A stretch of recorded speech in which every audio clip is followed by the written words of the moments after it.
খাগড়াছড়ি, নোয়াখালী, লক্ষ্মীপুর, কুমিল্লা ও ফেনীর বিভিন্ন দুর্গত অঞ্চলে আজ আমাদের সহযোদ্ধারা সামর্থ্য ভাগাভাগি করেছেন।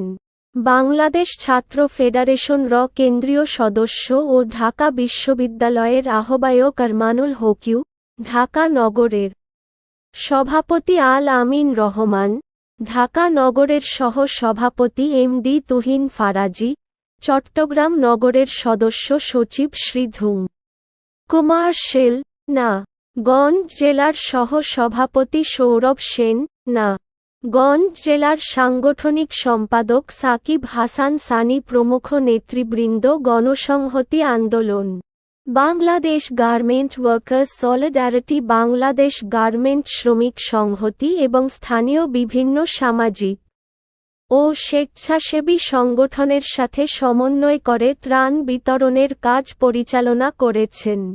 আমরা বানভাসী মানুষের পাশে আমাদের সামর্থ্য ভাগাভাগি অব্যাহত রাখব, বিশেষ করে বন্যার পানি সরে যাওয়ার পরেও পুনর্বাসন প্রক্রিয়ায় ভূমিকা রাখতে চাই।